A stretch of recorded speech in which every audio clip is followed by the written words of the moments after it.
గత కొన్ని రోజులుగా వైఎస్ షర్మిల చాలా బిజీగా ఉన్నారు. ఈవెన్ ఢిల్లీ వెళ్ళిన తర్వాత కాంగ్రెస్లో విలీనం చేసిన తర్వాత కూడా పార్టీని చాలా బిజీగా ఉన్నారు. పార్టీని విలీనం చేసిన తర్వాత అక్కడే ఉంటూ కర్ణాటక డిప్యూటీ సీఎం డీకే శివకుమార్ గారిని, అలాగే తెలంగాణ ముఖ్యమంత్రి రేవంత్ రెడ్డి గారిని కలవడం జరిగింది. కలిసి భేటీ అయ్యారు.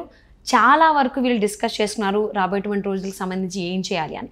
ఇందుకీ ఏం చేశారు ఏంటి, ఈ అంశానికి సంబంధించి మనతో మాట్లాడడానికి, వారి విశ్లేషణను మనతో పంచుకోవడానికి ఈరోజు మనతో పాటు ఉన్నారు సీనియర్ జర్నలిస్ట్ సత్యమూర్తి గారు ఉన్నారు. వారితో మాట్లాడదాం. నమస్తే. నమస్కారం. సో కొన్ని రోజులుగా వైఎస్ షర్మిల గురించి మనం హాట్ టాపిక్గా మాట్లాడుకుంటూ వస్తున్నాం. ఆమె ఢిల్లీ వెళ్ళి పార్టీ విలీనంతో పాటుగా ఇంకా అక్కడే స్టే చేస్తూ ఉన్నారు. అక్కడే డీకే శివకుమార్ గారిని, అలాగే రేవంత్ రెడ్డి గారిని కలవడం జరిగింది. వీరిద్దరూ కలిసి షర్మిలకి కంప్లీట్ షెడ్యూల్ ఇచ్చారు, ఫర్దర్గా ఏం చేయాలి ఏంటి అని. అంటే షర్మిల వాళ్ళ అన్నయ్య జగన్మోహన్ రెడ్డి గారి పైన ఫైట్ చేయడానికి రెడీగా ఉన్నారంటారు. అసలు ఏం జరుగుతోంది అక్కడ? ఇప్పుడు జరుగుతున్న పరిణామాలు చూస్తుంటే షర్మిలకి ఇప్పుడు ఫైట్ చేయక తప్పని పరిస్థితి ఏర్పడ్డది. ఓకే.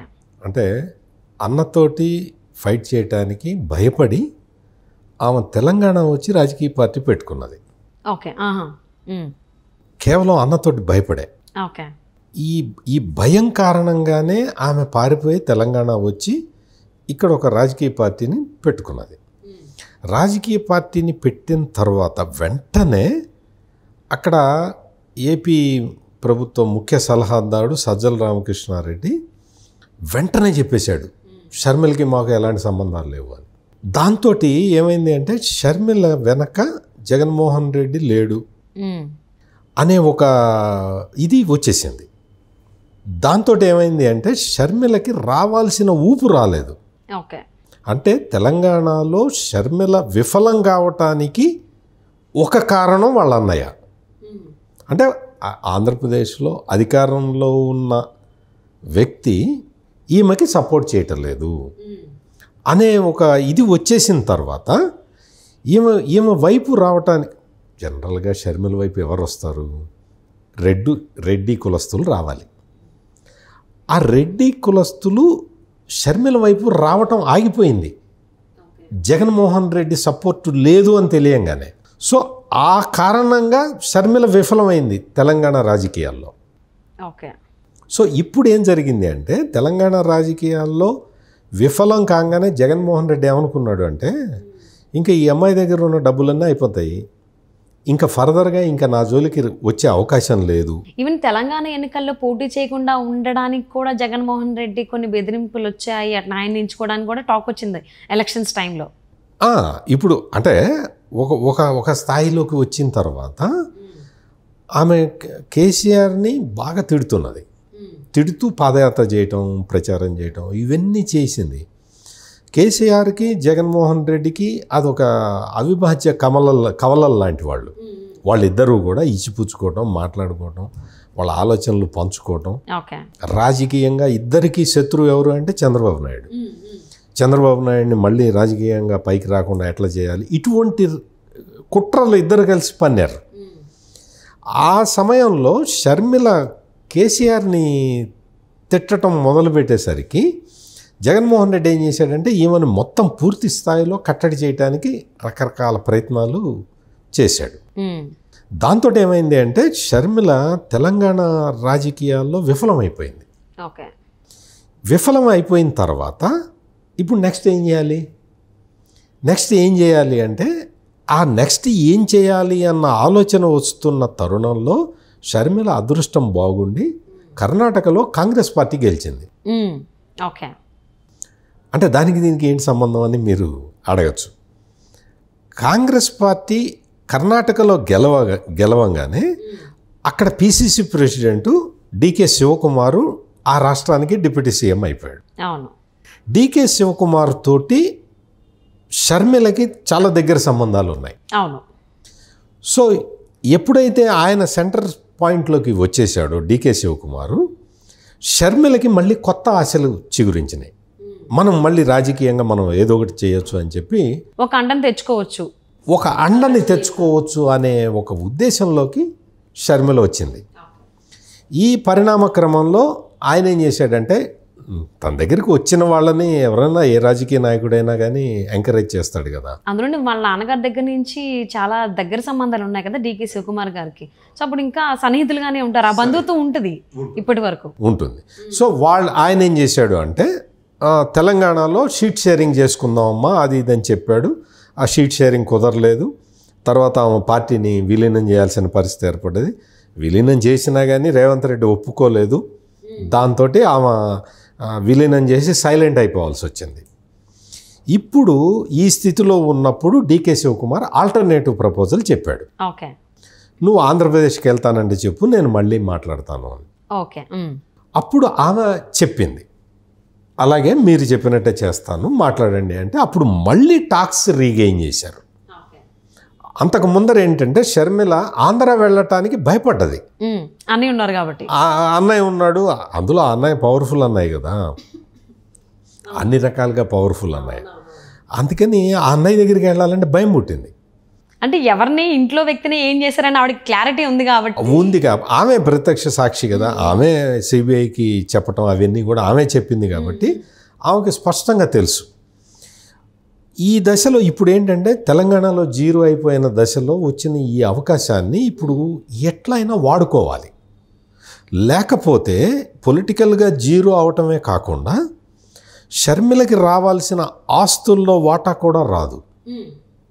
ఇప్పుడు అన్నని సవాల్ చేయకపోతే, అన్న మీద ఇప్పుడు ఫైట్ చేయకపోతే, ఏదో ఒక స్థాయిలో ఫైట్ చేసి జాతీయ స్థాయిలో ఒక అండ తెచ్చుకోకపోతే షర్మిల వ్యక్తిగతంగా రాజకీయంగా అన్ని రకాలుగా జీరో అయిపోతుంది.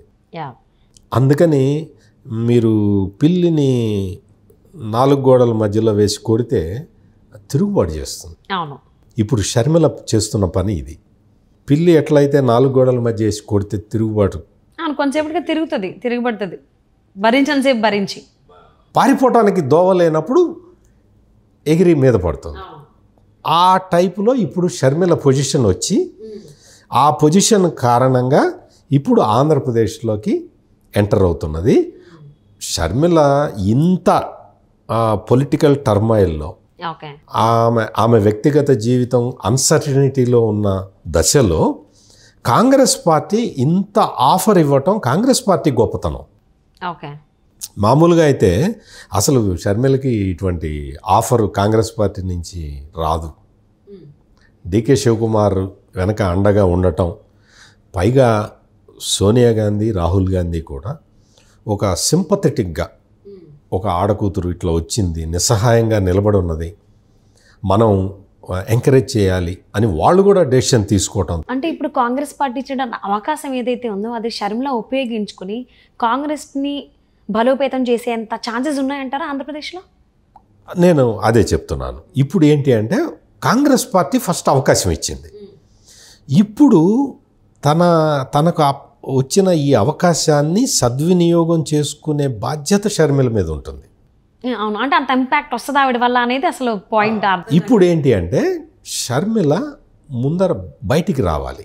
ఓకే, బయటికి వచ్చి కాంగ్రెస్ పార్టీని బలోపేతం చెయ్యాలి అంటే ఏమేం పాయింట్లు టేకప్ చేయాలి, ఏమేం పాయింట్లు టేకప్ చేయాలి అనేదే ఇప్పుడు అక్కడ డిస్కషన్ నడుస్తున్నది నాకు తెలిసి కూడా. ఓకే, ఇప్పుడు వాళ్ళు కాంగ్రెస్ పార్టీ ఏంటి అంటే వాళ్ళు స్ట్రాటజీ వాళ్ళు తెలుసుకోవటమే కాకుండా వాళ్ళు ఇస్తారు, ఈ విధంగా చేస్తే కొంత బెనిఫిట్ ఉంటుంది అని ఒక రూట్ మ్యాప్ లాగా చెప్తారు.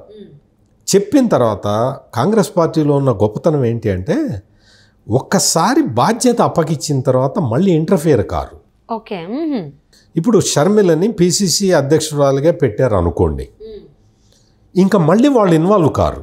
అదొక బాధ్యత, అదొక రెస్పాన్సిబిలిటీ నీ మీదే ఉంటుంది, మనమే క్యారీ చేయాలి, ఇంకా నువ్వు ప్రూవ్ చేసుకోవాల్సిన బాధ్యత నీ మీదే ఉంటుంది. అందువల్ల షర్మిలకి ఏ పదవి ఇవ్వాలి అనే దాని మీద కూడా డిస్కషన్స్ నడుస్తూ ఉన్నాయి. బ్రదర్ అనిల్ ఉన్నాడు కదా, అంటే షర్మిల భర్త బ్రదర్ అనిల్, ఆయన కూడా అక్కడే ఉన్నాడు. 4-5 రోజులుగా విస్తృతంగా చర్చలు జరుగుతూ ఉన్నాయి. చర్చలు జరుగుతూ ఉంటే బ్రదర్ అనిల్ని వాళ్ళు ఒక క్వశ్చన్ అడిగారు. ఇప్పుడు ఈ క్రిస్టియన్ ఓట్ అంతా కూడా జగన్మోహన్ రెడ్డి వైపు ఉన్నది, మరి దాన్ని చేల్చగలుగుతావా అని బ్రదర్ అనిల్ని కాంగ్రెస్ అధిష్టాన వర్గం క్వశ్చన్ అడిగింది. ఓకే.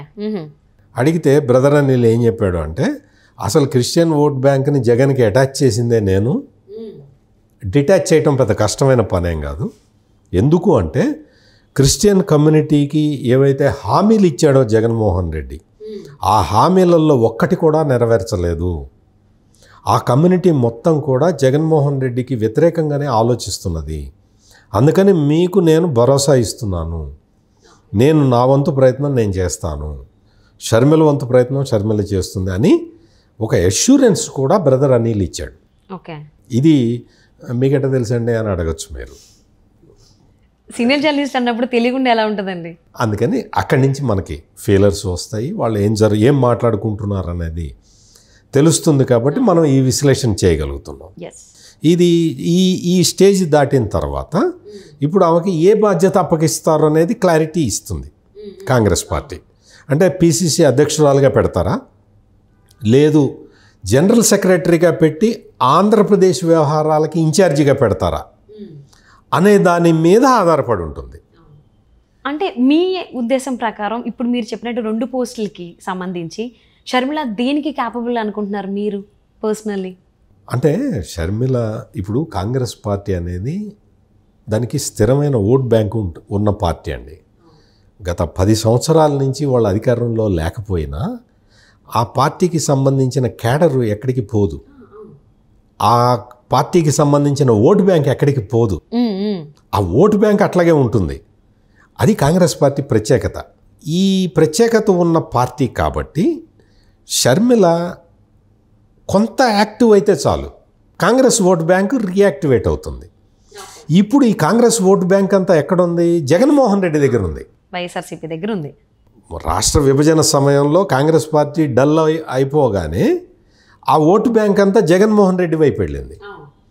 ఇప్పుడు షర్మిల అనే ఒక లీడర్, అంటే ఒక వైబ్రెంట్ లీడర్ ఆంధ్రప్రదేశ్ రాజకీయాల్లోకి మళ్ళీ ఎంటర్ అవుతున్నది అన్న ఒక వార్త కరెక్ట్గా రాగానే ఆ ఓటు బ్యాంక్ అంతా కూడా మళ్ళీ ఇటు రావటానికి ప్రయత్నం చేస్తుంది. ఓకే. అంటే వైబుల్ ఆల్టర్నేటివ్ కోసం చూస్తూ ఉంటారు వాళ్ళు. కాంగ్రెస్ పార్టీ మీద ఆంధ్రప్రదేశ్ ప్రజలకి కొంత మేరకు కోపం ఉంటుంది. ఎందుకు అంటే రాష్ట్రాన్ని విభజించి హైదరాబాద్ని మాకు దూరం చేశారు అనే కొంత కోపం ఉంటుంది, రాజధాని లేకుండా చేశారు అనేది ఒకటి ఉంది. కానీ భారతీయ జనతా పార్టీ గత 10 సంవత్సరాలుగా చేస్తున్న చర్యలన్నీ చూసిన తర్వాత ఆంధ్రప్రదేశ్ ప్రజలకి బీజేపీ మీద కోపం ఎక్కువ ఉంది, కానీ కాంగ్రెస్ మీద కోపం గణనీయంగా తగ్గిపోయింది. This is the fact.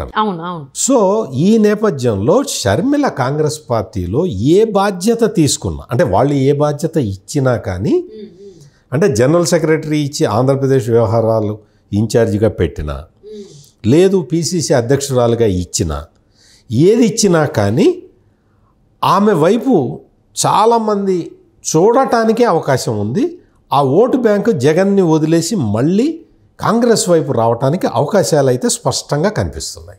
Definitely అండి. సో షర్మిల రాజకీయంగా ఎదగాలనుకుంటున్నారు కాబట్టి దానికి అండగా కాంగ్రెస్ పార్టీని తెచ్చుకోవడం జరిగింది. ఆ విషయంలో ఆవిడ సక్సెస్ అయ్యారు. సో మరి వీళ్ళు ఇద్దరు ఇచ్చినటువంటి అంటే డీకే శివకుమార్ గారు అలాగే రేవంత్ రెడ్డి గారు ఇచ్చినటువంటి ప్లాన్ ప్రకారం ఈవిడ వెళ్తే సక్సెస్ అవుతారు. మరి ఈవిడ వెళ్తారా, లేకపోతే మళ్ళీ అన్నయ్య కోసం అన్నయ్య వల్ల భయపడి వెనకడుగేస్తారనేది రాబోయేటువంటి రోజుల్లో చూద్దామండి. Thank you so much for spending your valuable time with Satyamurthy గారు. నమస్తే.